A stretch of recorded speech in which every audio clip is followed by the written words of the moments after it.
အခုတင်ပေးမဲ့ပန်းလေးကတော့စပယ်မောင်လေးပဲဖြစ်ပါတယ်ရှင်အရှိရက်တွေတုန်းကစပယ်ပန်းလေးကိုဝစ်ဆန်ခွင်းကြီးနဲ့ပွင့်ချက်ချိုးနီးဆိုပြီးတော့ဒီကွင်းပတ်ချမ်းလေးကိုခောက်ပြထားပါတယ်ရှင်ဒီပတ်ချမ်းလေးရသွားပြီဆိုတော့အခုဒီနေ့ထပ်တင်ပေးမှာတော့ဒီပစင်းကောင်းပတ်ချမ်းလေးပါနော်ပစင်းကောင်းပတ်ချမ်းလေးကကြတော့ဒီပစင်းကောင်းပတ်ချမ်းလေးကိုအခွေအတွက်ကျိုးပနလက်မချမ်းရမယ်လေဒါနဲ့ဘလောက်ခွာရမယ်ဆိုတာလေးတွေပြပေးပါမယ်နော်ဒီအခြေခံလေးတည်ဝိုင်းဆိုရင်တော့နောက်ပိုင်းတင်မဲ့ပန်းမျိုးစားလေးတွေထဲမှာတစ်ချက်နဲ့ပြရင်တော့တည်သွားမှာဖြစ်ပါတယ်နော်တစ်ချက်လောက်ကြည့်ပေးကြပါအောင်အရင်ဆုံးပစင်းကောင်းပတ်ချမ်းလေးကိုလုပ်ဖို့အတွက်ကျိုးရှည်ကအခွေအတွက်က2လက်မပါနော်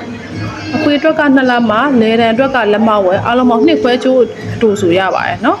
ဒီစပယ်ပန်းဆိုအမြဲတမ်းခွေဆက်က2လက်မပဲလုပ်ရပါတယ်ရှင်2ခွဲကျိုးအရှည်ဆိုရတယ်ဒါပေမဲ့လောလောဆယ်ပူပူလိုလိုလေးဖြစ်အောင်ကျိုးတူလေးကို3လက်မတိုင်းပါမယ်နော်3လက်မတိုင်းပြီးတော့အမှတ်ကလေးလေးမှတ်ပါမယ်3လက်မတိုင်းပြီးတော့အမှတ်ကလေးမှတ်ပြီးသွားရင်အဲ့ဒါလေးကိုပစင်းကောင်းလေးခွေပါမယ်နော်3လက်မတိုင်းပါမယ်3လက်မလေးတိုင်းပြီးသွားပါပြီနော်3လက်မတိုင်းထားတဲ့နေရာကနေပြီးတော့ပစင်းကောင်းလေးစပြီးတော့လုပ်ပါမယ်နော်ပစင်းကောင်းလုံလေးကိုအရှိမှာတင်ထားပေးထားပါတယ်နော်အရှိရဗီဒီယိုဖိုင်တွေထဲမှာပစင်းကောင်းလုံလေးကိုတင်ပေးထားပါတယ်အဲ့ဒါလေးကိုကြည့်ပြီးတော့အသေးစိတ်လိုက်လုပ်ကြည့်လို့ရပါတယ်နော်ပစင်းကောင်းလုံလေးကိုအသေးစိတ်မပြတော့ပါဘူးနော်အခုပစင်းကောင်းအချမ်းနယ်လေးရပြီးသွားပါပြီပစင်းကောင်းကိုညှိတဲ့အခါကျရင်ဒီဘက်မှာကျိုးတူလေးကို3လက်မချမ်းရမယ်လို့ပြောထားပါတယ်နော်3လက်မချမ်းရမှာဖြစ်တဲ့အတွက်သူ့မှတ်ထားတဲ့အမှတ်ကလေးကဒီမှာပါနော်အပေါ်မှာရောက်နေပါတယ်နော်ဒီကျိုးလေးကိုဒီအမှတ်ကလေးကိုအောက်ကိုကျသွားအောင်ဒီကျိုးတူလေးကိုအရင်ဆုံးဆွဲချပါမယ်နော်ဆွဲချတဲ့အခါကျရင်ပထမကပစင်းကောင်းကျင်းနေတဲ့မှာပြောထားတဲ့အတိုင်းပဲအမှတ်စင်လေးနဲ့ဆွဲချပေးပါနော်အမှတ်စင်နဲ့ဆွဲချလေးကိုတစ်ချက်ပြပေးပါမယ်ကျိုးတူလေးကအမြဲတမ်းညာဘက်မှာပဲရှိရပါမယ်နော်ကျိုးတူလေးကိုဆွဲလိုက်မယ်နော်အပေါ်မှာဘယ်နေရာလေးလှုပ်သွားလဲဆိုတာတစ်ချက်လောက်ကြည့်ပါနော်လှုပ်သွားရနော်လှုပ်သွားတဲ့နေရာလေးကိုအမှတ်စင်1လို့သတ်မှတ်မယ်သူ့ရဲ့ဘေးဘက်ကကျိုးလေးကိုအမှတ်စင်2လို့သတ်မှတ်မယ်နော်စပြီးဆွဲပါမယ်နော်2ကျိုးသွားတဲ့နောက်ကိုလိုက်မယ်နော်အမှတ်စင်3 4ဆိုတာနဲ့ဒီအလဲနှာခေါင်းပေါက်ကလေးကိုရောက်ပါမယ်နော်နေပြီးရင်ဒီမှာ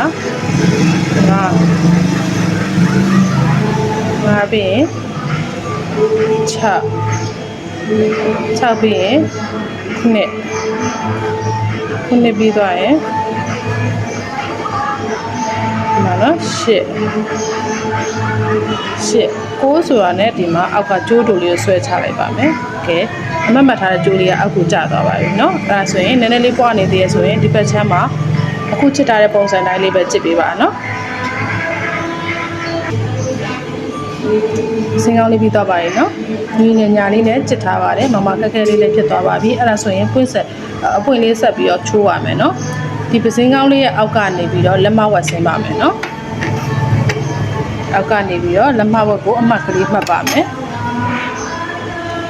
နှစ်ဖက်စလုံးမှတ်ပါမယ်နော်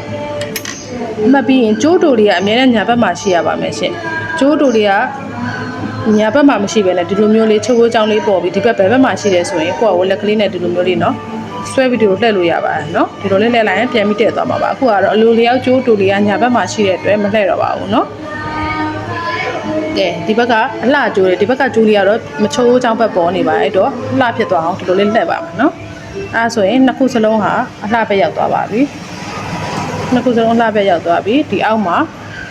ကျိုးတူလေးကလည်းညာဘက်မှာရှိပြီဟုတ်ပြီဒီကနေလက်မဝက်ဆင်းထားပါတယ်ပစင်းကောင်းနဲ့လက်မဝက်ဆင်းထားတယ်အဲ့ဒီမှတ်ထားတဲ့အမှတ်ကနေအောက်ကို2လက်မနဲ့2စိတ်လောက်ထပ်ပြီးတော့တိုင်းပြီးတော့ဖြတ်ချပါမယ်နော်ပိုတဲ့ဟာကိုဖြတ်ထုတ်လိုက်ပါမယ်2လက်မနဲ့2စိတ်တိုင်းပြီးတော့ဖြတ်လိုက်ပါပြီနော်အောက်က2လက်မနဲ့2စိတ်အပေါ်ကလက်မဝက်အဲ့ဒါပြီးပြီဆိုရင်တော့အခွေလေးစခွေလို့ရပါပြီအခွေစခွေမယ်ဆိုရင်အဖျားလေးကိုဒီလိုလေးစောင်းပြီးတော့စောင်းပြီးခွေပါမယ်နော်တက်တက်ခွေတဲ့အခါကျရင်အဆန်လေးတွေအပေါ်ကိုထွက်မှာဆိုလို့ပါအဖျားလေးကိုစောင်းပြီးတော့ခွေလာပါမယ်တောက်လျှောက်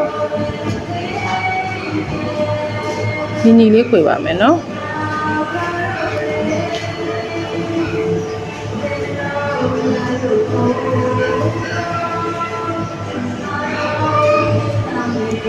လက်မနိုင်သေးရင်အချီနဲ့ထိန်းနေရပါတယ်နိုင်တော့ဒီတိုင်းပဲခွေပါ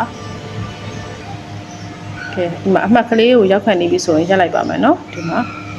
အမှတ်ကလေးရောက်ခံနေရရက်လိုက်ပါပြီနော်ခွေလေးခွေပြီးသွားပါပြီဒီအနောက်ကနေပြီးတော့အမှတ်ကလေးရှိရနေအောင်ဒီခွေတစ်ဝက်နော်ဒီအခွေတစ်ဝက်လောက်ကနေပြီးတော့အမှတ်ကလေးစီကိုထုတ်ချင်းပေါက်ထိုးပါမယ်နော်ဒီလိုမျိုးလေးပါနော်ထိုးပါမယ်ထိုးပြီးရင်အချီလေးကိုထွက်ပါမယ်ဒီလိုမျိုးလေးဖြစ်နေပါပြီပြီးအလဲဘိုတက်တယ်လေးကိုဒီမှာအနှစ်ဖားနဲ့နော်အဖျားနဲ့မထိုးပါဘူးအနှစ်ဖားနဲ့ပဲအလဲဘိုလေးကိုအဖျားလေးနဲ့ထိုးအနှစ်ဖားလေးနဲ့ထိုးပါမယ်နော်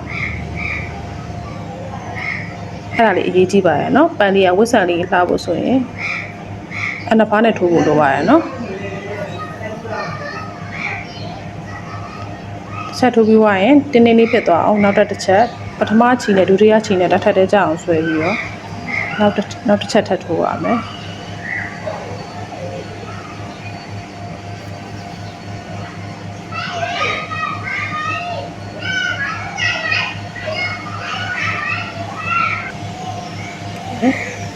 တစ်ချမ်းပြီးသွားပြီဆိုရင်ဒီဘက် level လေးကိုဒိုးလေးပူးပါမယ်နော်ဒိုးလေးပူးပါမယ်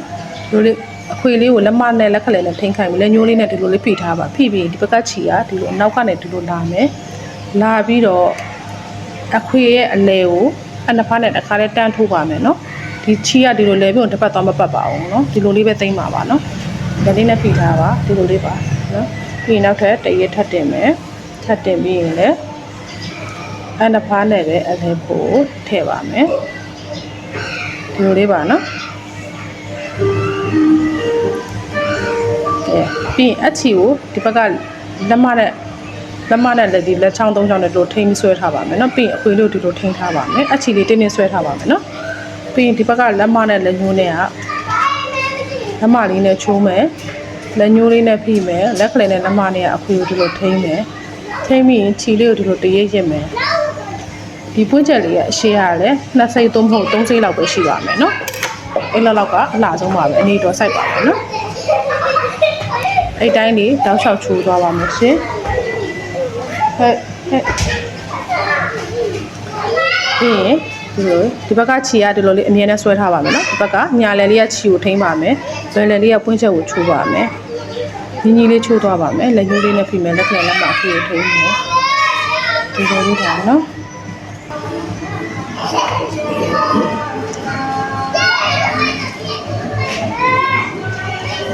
ဒီတိုင်းလေးတောက်လျှောက်ချိုးသွားပါနော်ချိုးသွားပါမယ်နော်ပွေချက်ကဒီဘက်ကပန်းလေးကဒီမှာဘယ်နှချက်ချိုးထားလဲ2 4 6 8 9ချက်ချိုးရဲဆိုရင်ဒီဘက်ကပန်းလေးကလည်း9ချက်ချိုးပါမယ်နော်ဒီနှစ်ခုကညီရပါမယ်နော်ကဲချီကိုဒီလိုလေးဆွဲထားမယ်ဒီလိုမျိုးလေးလက်မလက်မျိုးလေးနဲ့ထိပြီးတော့ဆွဲသွားမယ်နော်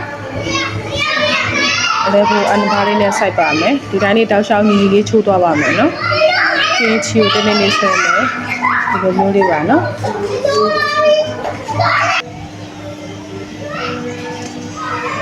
ပွင့်ချက်လေးကိုချိုးလို့ပြီးသွားပါရဲ့နော်ချိုးလို့ပြီးသွားပြီဆိုရင်အဆုံးတက်လေးကိုပြပါမယ်ရှင်ဒီနောက်ဆုံးကျိုးလေးပေါ့နော်နောက်ဆုံးဝတ်ဆန်လေးချိုးပြီးသွားပြီဆိုရင်ဒီနောက်ကလေးကိုဒီမှာအခလေးနဲ့တစ်ချက်ဆိုင်ဖို့မမေ့ပါနဲ့နော်အဲ့နေရာလေးကပန်းလေးရဲ့အသက်ပါပဲအလေးနဲ့ဒီလိုလေးစိုက်ပါမယ်တခြားလေးကိုနော်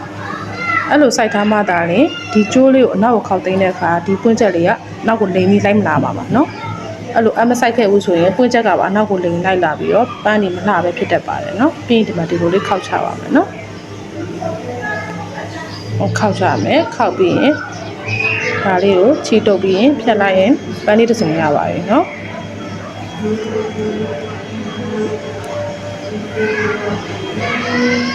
ချီလေးတုပ်လိုက်ပါမယ်အဆုံးထိကြည့်ပြီးတဲ့တူတယောက်ချင်းစီတိုင်းကိုကျေးဇူးအများကြီးတင်ပါတယ်ရှင်ပန်းချက်သီးနဲ့ပတ်သက်တဲ့ပညာဒါနလေးတွေအမြဲမျှဝေပေးမှာဖြစ်တဲ့အတွက်ဒီ page လေးကိုဒီ channel လေးကို like လေးလုပ်ပေးပါနော် subscriber လေးလုပ်ပေးပါ comment မှာလည်းကိုတင်ချင်းတဲ့ပန်းချက်တွေအမျိုးအစားလေးရေးခဲ့ပြီးလို့ရပါတယ်ရှင်